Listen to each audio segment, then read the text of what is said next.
Strange sightings of the unknown and creatures that defy explanation. Peer into the unexplained. The Hush Hush Society presents Cryptid Chronicles.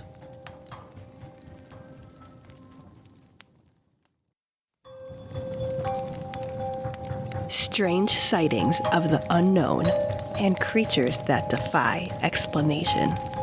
Peer into the unexplained. The Hush Hush Society presents Cryptid Chronicles.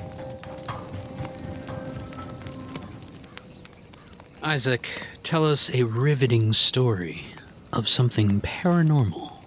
Well, many of the stories I've ever told, regarding paranormal, is surrounded by my ranch, the ranch I grew up on in Blanco, Texas. Now, it's probably never got a good measurement of how many acres, but if I had to guess, 3 football fields in length, about 2 football fields in width.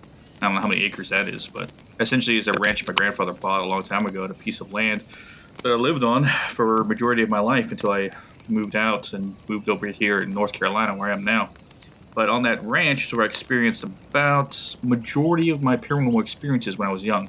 Now, one of the paranormal experiences I can tell you right now is my grandfather built a outbuilding, kind of like an apartment, minus any kitchens or anything like that, just kind of rooms essentially outside of his house because he had so many kids. So when these rooms were vacant because all my aunts and uncles moved out and moved on essentially, I moved into one of them, and so did my brother when we got old enough, because we wanted to move away from the house but not so far away that we were like in another outside of it. So one of these nights, granted I worked overnight during this time, so I would sleep during the day, awake at night, and one of these afternoons, you would say, right before I was about to wake up for go to work, my alarm didn't go off, but peeking my eyes just barely open, I see a girl in a Victorian style dress. I want to say it was very lacy and frilly, but the caveat is that she was all black. Her skin, the clothing, every inch was black. There's no color, but I can see the distinctive details of her dress and her hair.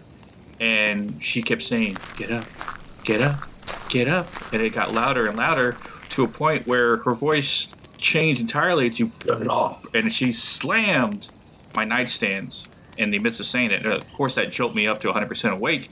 I looked around. Of course, no one was there, but my water bottle that was on my nightstand was moving around as if somebody hit it. So I get up and I tell my brother about it, and he's like, "Oh, you saw her too?" I was like, "What do you mean I saw her too? What?" He says, "Oh, he saw her at the foot of his bed." Now, granted, he's only a room away from me, so not that very far, but like down the hall, next door on the right kind of situation. Yeah, we both saw that. Amongst many things I talked about in the podcast, or my podcast, about paranormal experiences, that was one from the ranch. The only cryptid thing I ever experienced on my ranch happened when I had to be, I think I was 9 or 10. I think it was 9. I was still a kid. And it was an afternoon during the summer, and we were inside. And granted, we had the windows open because we didn't have AC, and we had to let the air in and stuff like that. And then we start hearing this screaming, howling. I couldn't pinpoint what kind it sounded like. To me, in my head as a kid, I thought like dinosaur. That's how it sounded, like a pterodactyl screaming. It was way off in a distance, and it kept getting closer and closer to the house. And just got to a point where it was so loud, it was vibrating the windows on the house. And my mom was telling my dad, yelling at him, "Hey, can you go deal with it, whatever that is?" And my dad, of course, this is Texas, has a good collection of guns. So he goes out there with his, I think it was a .357 Magnum, and fires, I think, all 6 shots in the direction of where this is. And he goes, boom, boom, boom, boom. And then you hear this thing run. And I remember hearing it run. It sounded like it had a long foot. Like it would hit the ground, move, and flop. Like a pop, pop, pop, pop. Like it had really long feet as it was running away. The reason I know that is because the next morning, me and my brothers went out to see if there was any evidence of what we heard the night before, and we went over across the fence and looked into the woods, and we saw bullet holes in some of the trees that my dad was shooting towards, and we saw in the mud a footprint. Now this footprint almost looked like a rabbit's footprint in the mud, but I describe say rabbit because how rabbits' feet are very long. But this thing had to be 4 or 5 times the size of my own shoe, which I probably was wearing like a 7 or 8 at the time. So it was like gigantic, but it was almost in the shape of a rabbit. But I never heard a rabbit sound like that. But that's about the only cryptid I ever ran into in my time there at the ranch. The vibration of the windows is very interesting because that must have been a large, whatever it was, something large to do that. Yeah, to shake the windows. Immediately what came to my head might have been like a fisher cat, but the fisher cat footprints do not look like rabbit footprints. They look like little, almost dog-like footprints. What about like a Wendigo? Now, that is a strong possibility since most of the paranormal things I've dealt with on that ranch, it could be something of the similar. But, I mean, my mom's conclusion and my dad's was it was a wounded animal that was getting closer and closer to us because it was just in pain. And my dad firing shots kind of scared it off. Granted, the screaming stopped as it ran, as my dad was shooting towards it. But I've never heard anything like this screaming. I've never heard a dog or a coyote or any other kind of animal, even a deer, scream like that in pain. But it was just so loud. Like, I've never heard anything that loud before. It's almost got like that Jersey Devil feel to it with the footprint. Because rabbits have, pretty sure, they're 3 toes and a dew claw in the back. And very, very long, like you said, and elongated. But if you're talking about like 4, if you're wearing a size 8, you're talking about a 3 or 4 foot long foot. Maybe there's some dinosaurs out in Texas that are still flopping around. What about a jackalope on steroids? Now, that's a Texas legend. Yeah, I'm talking like a 400-pound jackalope. Beefy boy. Could be. What a scary story for the fire. I'm getting a little creeped out, boys. Getting a little creeped out. Don't be shook. We're good. We'll be all right. I'm just saying. Things get dark, start hearing some noises in the woods, a little crackle of a piece of wood underfoot. You never know. It's always amplified out here. Think positive thoughts like those lobster rolls you made the other night. Did you guys enjoy those lobster rolls? So creamy, so buttery. Dude, I beefed them up. I'm talking like 3/4 pound on a small ass hot dog roll. I know. You were not cheaping out on them shits. No. But I think my ratio was off from bread to lobster. Speaking of cryptids, have you guys ever heard of the Dover Demon? It's actually been seen like not too far from where we're at right now. Oh, see? I was just saying that I'm all creeped out, and you're just like, yeah, it's right down the road. Yeah, no, we're fine, but I mean, it's been seen all over the place, especially around here. Supposedly, it's like this small little humanoid type creature that's been reported around the town of Dover in Massachusetts, right about where we're at. Yeah, there's been a lot of Dover demon sightings. I've heard a couple that started in like the 1970s, which goes way back. Not as old as some of the other cryptids that we've talked about. Yeah, 70s. It's been around for a bit. There's a few witnesses that came forward. I know that for sure because you read them in the newspaper, you hear about them on the news, you see them in the blog section, obviously. Oh, especially when it's this local, yeah, for sure. And if you've ever seen a drawing of a Dover demon, it definitely reminds me of almost like a beefier gray alien. Like 3 or 4 foot tall, kind of like Dave. Except it's got like a little more blush color to its skin, whereas Dave is just pale and malnourished. He's looking real sick over there, Dave. Did you eat one of those mystery meat sandwiches that was left over? The mystery that's meat. What that was. Still duct taped to the bottom of your seat. The sandwiches with the Riddler question mark on them. Yeah. It's been sitting in the sun for 4 days underneath your chair. Since the last camping trip. But yeah, it's got that look where like the head is bigger, it's got these glowing eyes, glowing red eyes. Kind of like that alien when we were talking about the John Reed case where he got into a boxing match with the alien there. Yeah, stick fight with extraterrestrials. He had the best collection of sticks of any person I've ever heard of. Can I say something about that I saw the other day? You know the craft that John Reed supposedly saw? Yeah, that funky N64 obelisk. Yeah.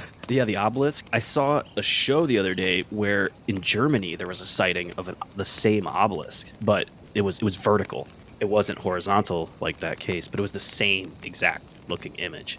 It was interesting. Yeah, and they were saying the eyewitnesses, like 15 or so people on like a stroll, saw it.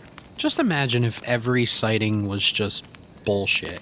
And like the actuality of what a UFO looks like is far from anything that we've ever put forward. It looks like a 20-pointed star, just something that you would put on top of an old Christmas tree. And that's how it travels around. One of the stories from the Bible about how, Oh, yeah, wacky angels. yeah, that would be more on point. I like the fact that a lot of people think of angels as like humanoids with wings and they're beautiful and wonderful, when in actuality most angels are things of nightmares. I know some of these encounters that you're talking about, and some of them the Dover demon is actually described as walking on 2 legs, but I guess it can even walk on all 4s and like alternate between the 2, which makes it extra spooky, you know? Kind of like a frog kid. Boys, quick question for you. And I'm going to ask Isaac first. Let's say you're a cryptid. Tomorrow, you wake up, you're a grotesque-ass cryptid. You walking on 2 feet or 4? If I want to creep people and scare the shit out of people, 4. But then again, 2 is more weird because you got the Uncanny Valley thing going on. 2 would seem more scary, but then you might get associated with the alien. But 4, you get more of the animal thing. Probably why this Dover demon gets kind of mistaken for either an alien or a cryptid. I'll say 4. Yeah, 4. 4 is creepy, and plus you get a lot more visibility, you know, not mistaken as some sort of human taking a stroll.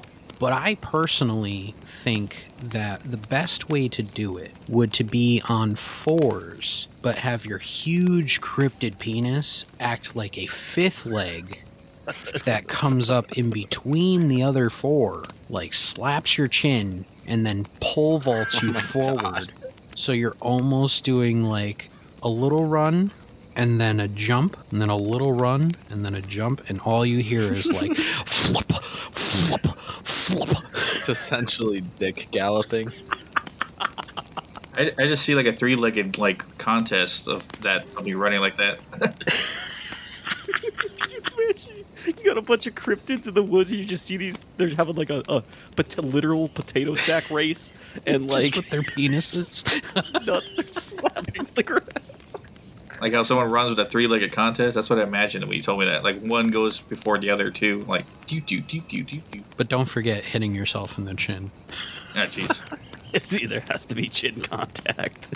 I would say being on all 4s, you have a little bit of undercarriage coverage. You know, your belly won't get struck by some hunter or something like that. But if you're standing straight up, seeing a bipedal cryptid that's not human would freak me the fuck out. I feel like we kind of look at cryptids like that also as being, and maybe it's a perception thing, but as being taller. Like a bipedal you look at and you go, wow, the thing was fucking 8 or 9 feet tall, when in reality, like it could have been 2 or 3. But because it's on hind legs, it just adds that element of creep and makes it feel bigger than it is.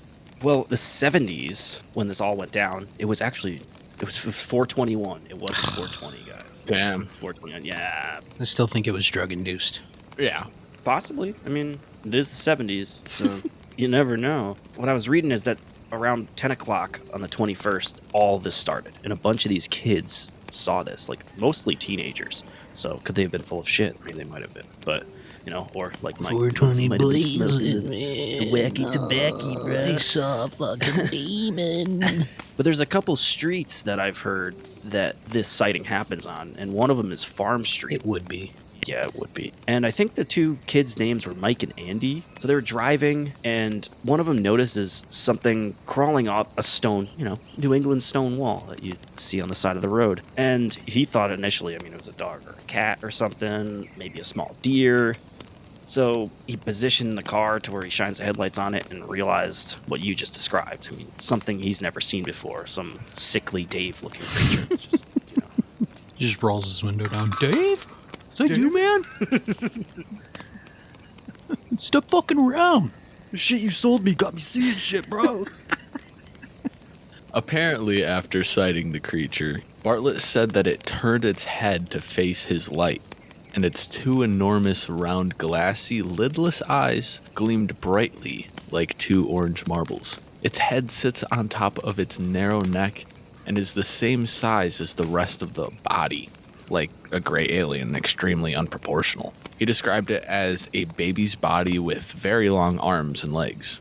After leaving and dropping his friends off because they were totally shook, he went back home and sketched out what he saw. And even years later, Bill stands by his story of what he saw on Farm Street that night. But negates the fact that he was fucked up. Like, still says, yeah, I could have been a little high. Just leftover residuals from the day before, you could say. But... Well, so we're joking about 420, and I might be getting a little bit ahead of myself, but during the investigation of this encounter, he actually did admit to smoking a joint before he saw this creature. See?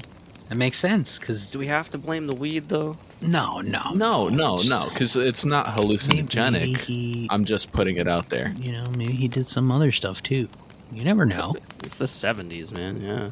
It is odd that you look at it 30 years later, and he still sticks to that story. He's still saying he definitely saw something, and he's definitely not backing down from the thought that he had no idea what it was. So, I mean, at least over the course of time, he hasn't backpedaled on his story and said, nah, it might have been a dog, it might have been something, it might have been this, that, but he's sticking to his story. But the same night that he ended up seeing the Dover Demon, as it would later become named, there was another reporting just down the road of a similar monster on a different road, Miller Hill or something like that, and he saw that around midnight. He sees this thing after he's done visiting his girlfriend for a little hokey pokey, coming down the road, sees this little creature. It is interesting that both these things happen in the same night. Yeah, that's what starts to sort of give Bob Bartlett's story a little bit more validity, right? Because if it was just his story and there was never any other encounters, I would start to raise an eyebrow. But then you've got this other kid saying that he saw the same thing in like a completely different area of the town. I don't believe they were friends with each other either. Could they have been at the same party? Could they have been frenemies? Could they have been smashing the same girl? Eskimo buddies, maybe? Oh shit, Eiffel Tower, giving each other high fives.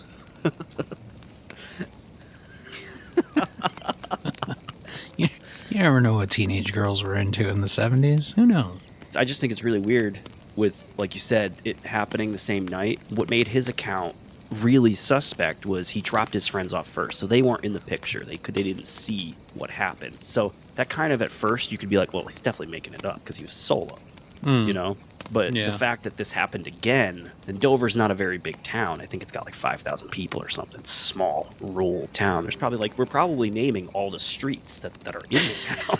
All three of them. Yeah, all three of them. What a town.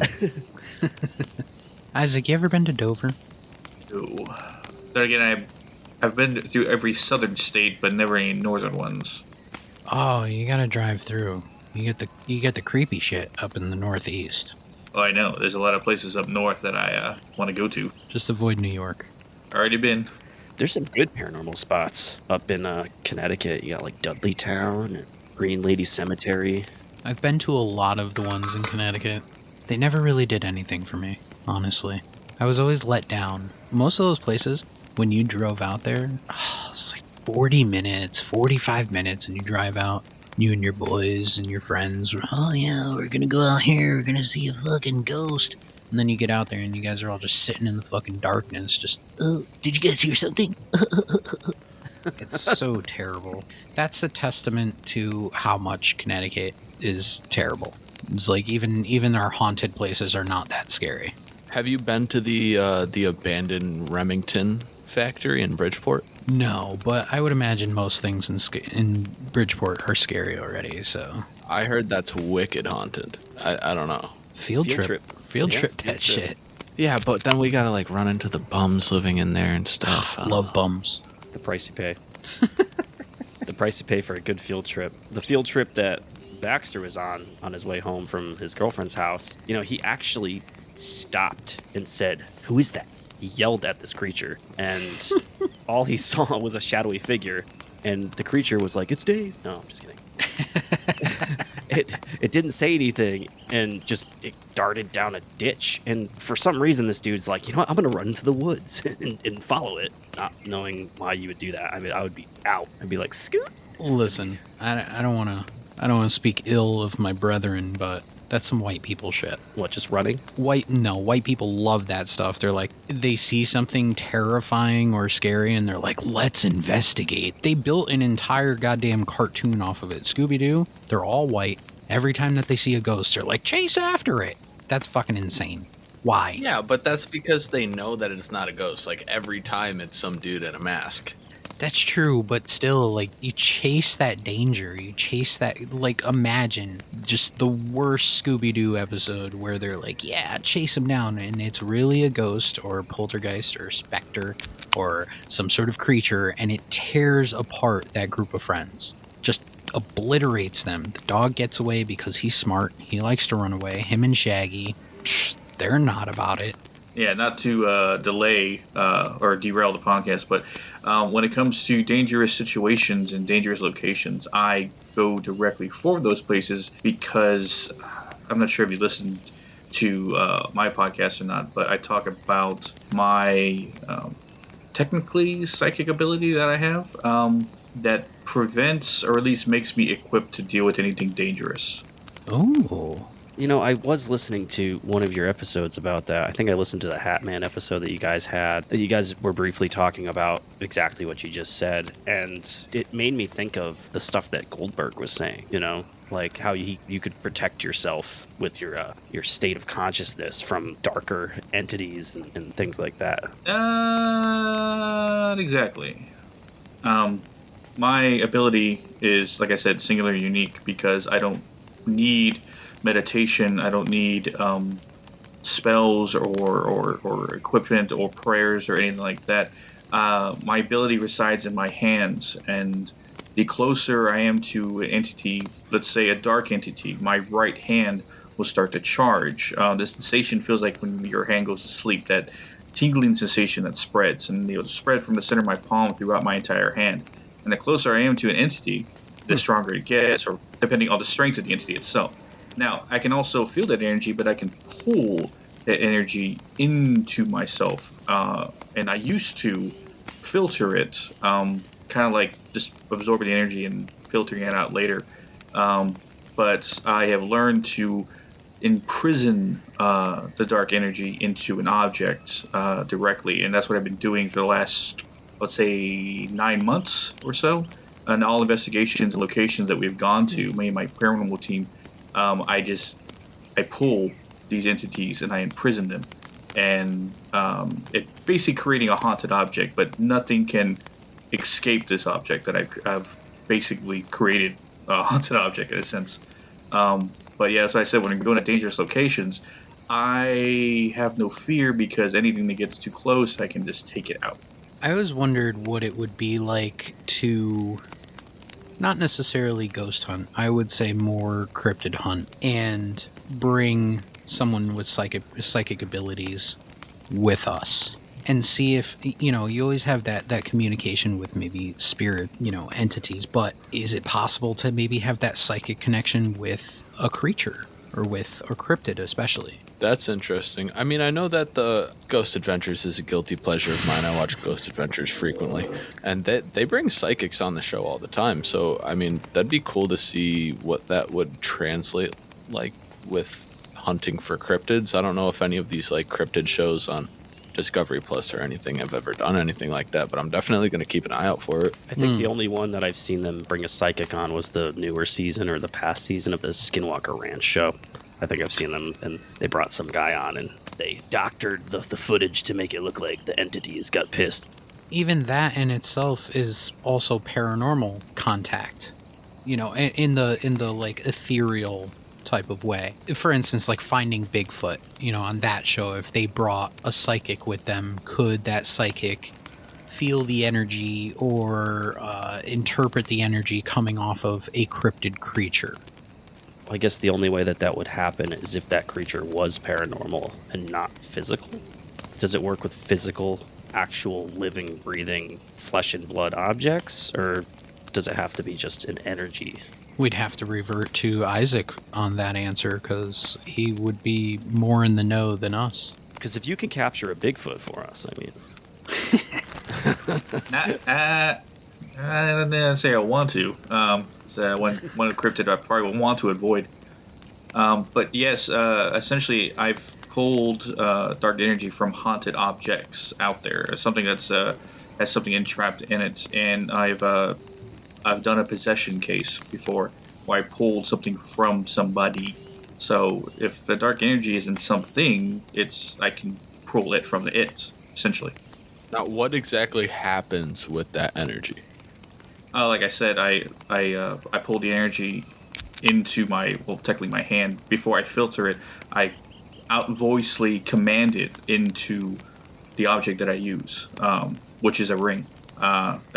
Be specific, a King Solomon replica ring that I commanded the energy into.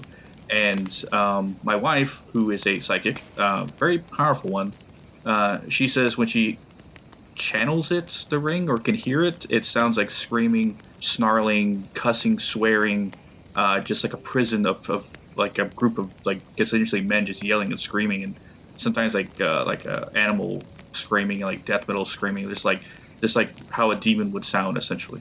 That sounds absolutely terrifying for your wife. I have 2 episodes on the podcast called Shadow Walker Part 1 and 2, where I go in depth about my ability and what I've learned. Boys, this Dover demon. Speaking of that, I'm pretty sure there was another teenager from the same town of Dover who was 15 years old. I think her name was Abby Birmingham or something like that. I'm not sure. And she was driving home with her boyfriend one night, and she spotted a very similar creature sitting upright on Springdale Avenue. I think that was it. That very same night. Wait, so the same night as the other 2 sightings? Yeah, so these 3 sightings all took place on the same night. That I had not heard. I did not realize that all of these sightings had taken place on the same night. Yeah, from, I believe, I think it was 10 p.m. the sighting started, and then another one around midnight, and I think this one was probably like 1 a.m. It's interesting, if you look at a map on the sightings, it's in a perfect line, like it's moving in one direction. Ah, see? There we go. Now we have to do further research to see if that line lays on, like, maybe a ley line or something like that, too. Oh, that would be very interesting. Yeah, it's clearly not heading towards Connecticut. Yeah, steer clear. There was also one other local named Mark, and he said that his friends and himself might have seen a demon or some sort of creature themselves at Channing Pond, which was also on Springdale Avenue, the same place where that chick Abby had seen her sighting. But his sighting took place in like 1971 or 1972. I think it was a year later. Oh, so it stayed in the area at least. No, that's like 5 or 6 years prior. So this guy came out after the fact and said that he had seen something 5 years before. Sounds like he's kind of clout chasing. Oh, yeah. Yeah, I don't believe that. Yeah. I was there. Me Too movement, but in the 70s. In totally different meaning. Oh, guys. So I wasn't paying attention to most of this conversation because I was going through my phone. But I did come across this on my phone. Talking about that guy, Mark, I don't know if I believe him, but he did say, I don't know if we really saw something. We thought we did. We saw a small figure deep in the woods moving at the edge of the pond. We could see it moving in the headlights. I don't know if it was an animal though. See, all that, like, I don't know, all that, like, maybe. Come on, dude. We were also smoking too, bro. I also wasn't wearing my glasses. It was dark. It was raining. Yeah, while you were doing that, I thought about a book that I was actually reading not too long ago called Dover Farms while we were looking this up. Is that the one about the pig? Charlotte's Web? Oh, sorry. It's by a guy named Frank Smith. And something pretty intriguing caught my eye in that book, and I actually highlighted it. Did you dog ear? Did you dog ear the page? Is that what it's called when you completely ruin the paper and crease it? Yeah. Dog ear. Most people would dog ear, they'll like fold over the corner. I just like to smush the page a little bit and then be like, yeah, this fucked up page is where I read it. Yeah. No, that's exactly what I do. So he says in the book, this is directly from the book, he says, in early times, this road went around by the picturesque Poca Rock on the farm of George Battelle, which was called for a man by that name of whom it is remembered that amid the superstitions of the age he thought he saw his satanic majesty, and he was riding on horseback by this secluded spot. Before I continue this, sounds like Headless Horseman. Right? Yeah, that's the first thing I thought of. Same area. So he continues this quote. It says, the location has long been looked upon as one in which treasures are hidden. But why should anyone go so far inland to hide treasures has never been told. However, there has been times unmistakable evidence of considerable digging in the immediate vicinity of this rock. Didn't they say if you dig in a location that could be like this, it's probably bad juju, man? Like, it's not good. Yeah, you don't want to do that shit. So, I don't know. But interesting book. Check it out. Speaking of that horseman, maybe less like the Headless Horseman, I'm thinking like the Four Horsemen of the Apocalypse. Ooh. I don't know. Behold a pale horse. Fun fact, one of my uncles knows a cryptozoologist in Maine, guys. I know. I'm not lying. I promise. Uncle Mike? Yeah, Uncle Mike. So my Uncle Mike knows this cryptozoologist out of Maine, and I'm pretty sure his name is Lauren Coleman, who actually interviewed all three of these teens who experienced these sightings within a week. Do you guys know who Lauren Coleman is? Yeah. No. Lauren Coleman is very big in the crypto world, the cryptozoology world, and if we do not have him by a campfire soon, I'm going to lose my mind. No, it's hard to get a hold of this dude. I've reached out to him like 400 times on his side. Yeah, and hasn't hit back, right? I was actually thinking of driving up to Portland and just going to the shop, the museum, the cryptozoology museum. Does he actually like work in there? Yeah. He like opens it every day. Finally got you, Lauren. I got you now. Yeah, I want to corner him and just be like, hey, did you get my email? So Portland, No Maine? context at all. Just, did you get my email? Field trip. Yeah, can we please do that? Portland's only like 3 hours from us. Mr. Coleman said about these cases, we have a credible case over 25 hours by individuals who saw something. In the area, you had three major legends going on.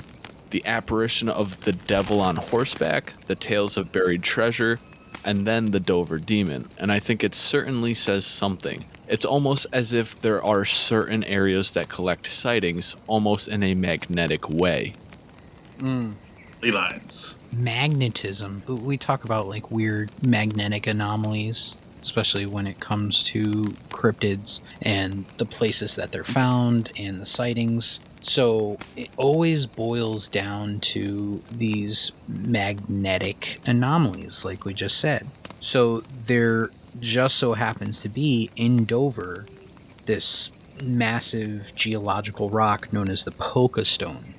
And the Poca Stone is known to have these weird energies. So could that stone possibly be causing these paranormal sightings? Or maybe we are seeing demons, but maybe we're also seeing that horseman entity, or we're seeing something other, some other apparition. And this stone could be causing all of that, since it's all in the same area and putting off this geological magnetic energy. There's another stone that they mention, I think, on the Ancient Aliens show, which is in Connecticut, which actually is like a giant megalithic rock. It's not carved or anything, but it's sitting on top of three other rocks, like smaller rocks, and it's in somebody's yard, like somebody owns the property. Bring like instruments there, and this thing's magnetic readings are off the charts, especially like underneath it and around it. And there's also sightings of strange things that happen around that area and that property. So it's interesting. While you were talking, I actually looked this up. So that Poca Stone, did you know that in translation for an old like Celtic mythology, Poca is actually an Irish spirit or ghost, and can bring both good and bad fortune and which is pretty interesting that's a correlation. There was a Hulu movie also called Puka. What the hell is a puka? What are you guys talking about? Apparently, pukas are claimed to be shapeshifters. They can take appearances of horses, goats, cats, dogs, bunny rabbits. That sounds like a skinwalker. A little bit, right? A little skinwalker-ish. See, this is something we see in these spots, and I think we're pretty convinced they're like portal locations. That's what it seems like, right? Yeah, and it lines up with that magnetic anomaly type of activity. I don't know if you guys read about it, but looking up stuff associated with the Dover Demon, supposedly there was a sighting of it in the 90s in Peru. Ooh. In Peru. Yeah, some photographer was taking pictures of these police on horseback near the pyramids, I think down there, and between the two, I guess on the right of one of the cops on the horse, there was something in the background that looked like it was walking that had the same resemblance as the Dover Demon, the same kind of head, arms, legs, even color tone as well, which is somewhat associated with it, or you could associate it with it. But that was in the 90s and versus the 70s when these other ones were seen.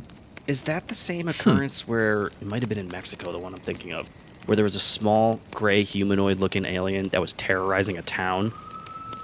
I don't know if it was the story you're talking about in Peru, but I know that there was another one. It might have been a whole different cryptid. Are you thinking about when Hitler fled to South America? That was Argentina. Yeah, no, but I think that there was another similar sighting. I believe it was in Mexico, and it might have been in actually the 2000s, maybe even like around 2010, where like a whole town had been seeing this creature like literally roaming the streets. People like wouldn't leave their houses. I vaguely remember that. Well, most alien sightings in Mexico might be, in that case, might be associated with the chupacabra. Ah, yeah, see, that's another closely resembled cryptid. We've talked about that cryptid, and there's been many forms, depending on the region that you live. Yeah, sometimes it's a little reptilian, sometimes it's more rat-like, I guess. Dog-like or whatever. Yeah, dog, whatever it may be. Interesting. Rat-faced fink. The scariest part for me about the Dover Demon is that they can take human shape. So we're talking about them being shapeshifters. The scariest is them becoming a human. A very tiny human. Yeah. Well, I mean, like Dave. Dave's like 4'6", I think, right? 7? Jeez, man. What the fuck? No. 5 foot flat? I don't know. Dave, what's your actual height? Just put it out there. 5'6". Oh my god. All right, fair enough. I've had erections bigger than you. Oh my god. For one of them Rhino 6,000 pills from the Getty Mart down the street. Gas station blue pills. Now, if you were in Mexico, you'd be average height. Oh, see? Dave, you gotta move to Mexico, dude. I mean, he's almost there. Yeah, he's close enough. 15 miles? I'm close. Now, my dad still has his accent from when he moved over from Mexico to here. So he still sound like this. He still sound like this when he talk to people. It's like, I lived in America for the last, 40-something years, and I still sound like that.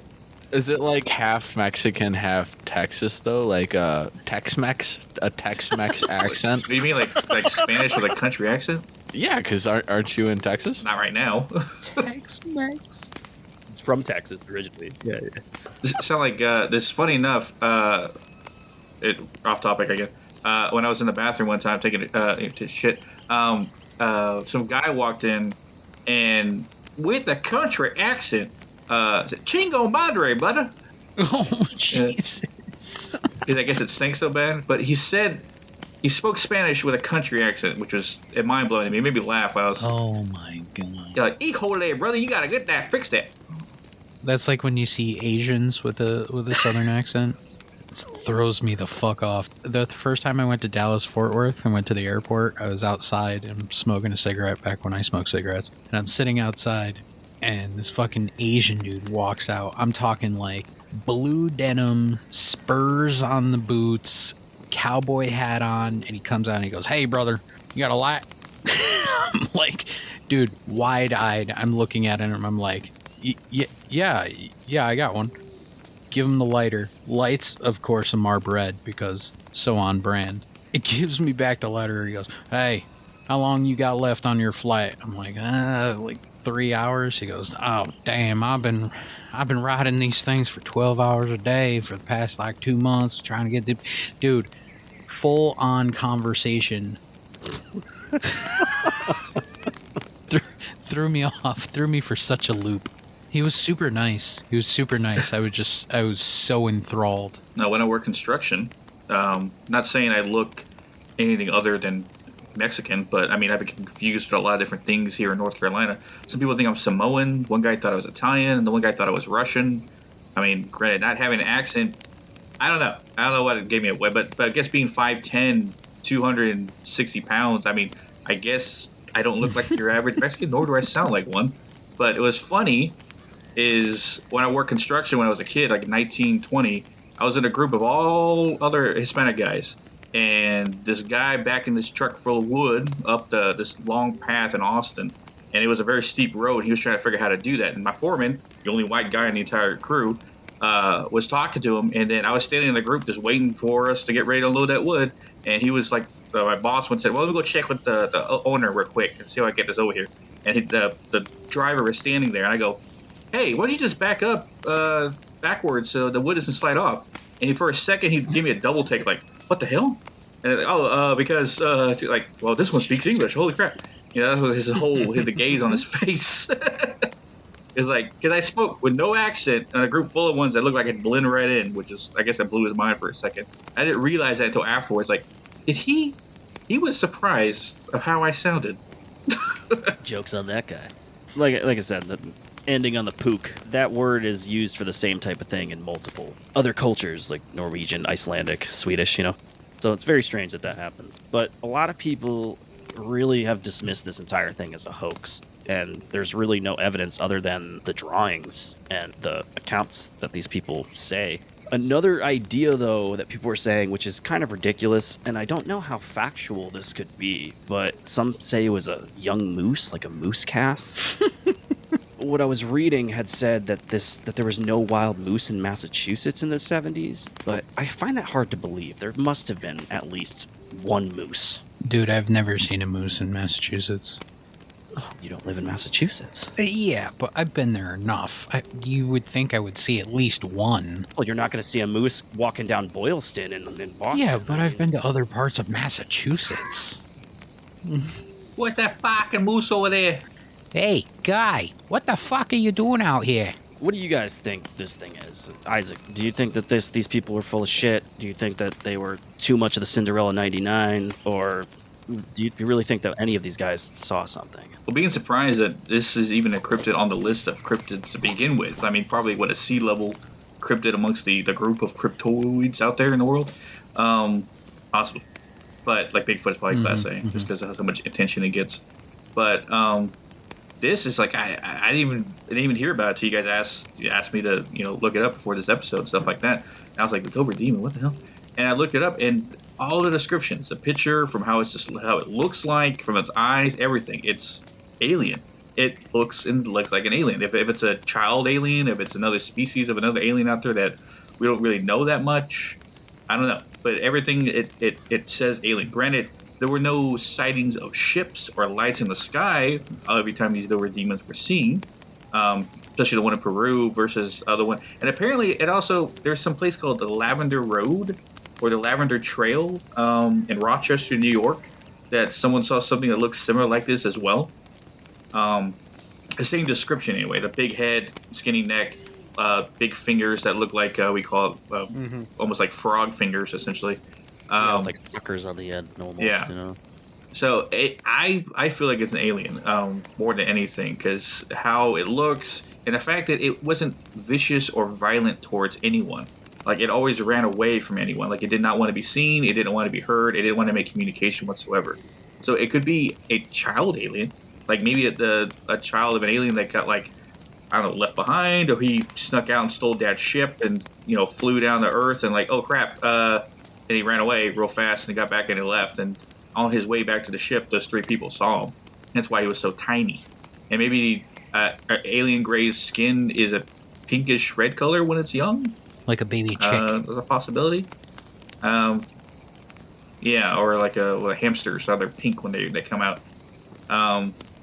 I mean, that's a possibility. Because when I read Dover Demon, I thought, something like the Jersey Devil or something like that. And I looked at it, I was like, this is an alien. This is like a demon. But yeah, I put my vote down in an alien category more than anything. Even though there were no ships were seen, but then again, it might have more something stealthy. Something small, being the size of this thing anyway. Or it could be terrestrial. It could live here. Underground, maybe. But 3 sightings in 1977, and that's it? Nothing? That's what makes it such a big mystery. It kind of reminds me of the Jersey Devil. It's, again, one of those very few sightings, not a sighting for a long, long time. And the sightings that did happen did not have robust stories. It was just like a quick little glance. I'm thinking it's just like misidentified as something else. That's the way it feels to me, at least. I do like the alien take on it because it does have characteristics and the look of your classic gray alien. It's freaking me out now. You're gonna have some like tentacle suckers just tapping on your forehead in the middle of the night. Just Dave, it's in your walls. It's in your walls, Dave. Dave, it's in your walls. I want a video of Dave just sledgehammering through his walls at 4 in the morning. With like one of those floodlights, and he just has no shirt on, just fucking sweating. just be just like the guy from War of the Worlds. Not my blood, not my blood, and he just starts digging holes into the walls. Now the reason I think it got the name Demon, or even associated with it, was probably because they saw the orange, reddish glowing eyes, and probably the skin tone alone probably gave off the imagery of a demon. Which I was like, no.